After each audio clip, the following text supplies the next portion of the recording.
started getting calls to do work in hospitals. Since I'm a paramedic and they usually like higher level workers like nurses and stuff, so usually if they're calling us in to not do ambulance work, it means something. I was in class in my intro to Puerto Rican and Latinx studies.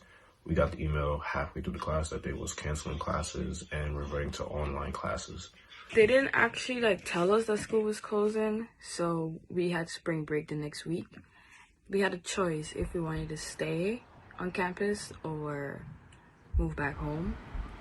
While we were home on spring break, we got an email saying that, hey, we're closing down the school, you gotta move out within 3 days.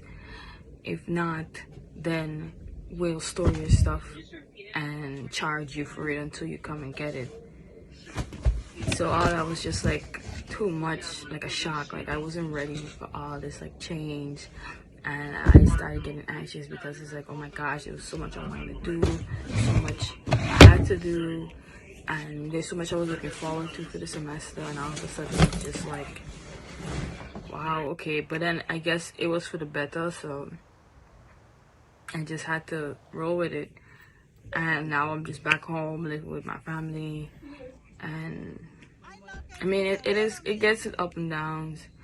Being online oriented, it'll be a lot harder because we'd ask questions in the class on how to do the work, how to get things done.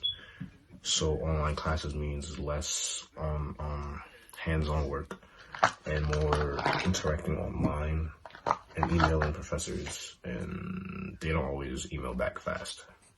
I can't go out with my friends no more. I have to be inside most of the time. A lot of places are closed down. Can't go out to eat. You have to get your food and come back home.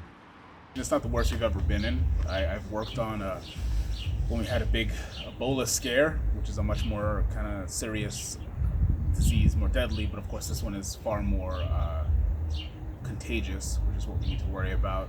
And it keeps getting worse because people are going out and doing their own thing. But yeah, we're getting a handle on it. It's getting worked out. I didn't expect it to be that soon. To me, it meant losing out a lot of opportunities for gaining exposure with my business. I customize sneakers, and I was now starting to interact with a lot of people and stuff like that. And now that we have to leave campus, I can't work with these people. For everything to come back to complete normalcy, probably till the end of the year, but things will most likely happen in steps. So, schools aren't opening again for the rest of the semester, but maybe by the end of the summer, everything should be open again and people should be going back to work like normal. But they're probably going to keep up some amount of social distancing just to make sure things don't ramp back up, and then maybe by the end of the year everything will be relatively back to normal, although some things may change permanently just due to what we've been through and whatnot.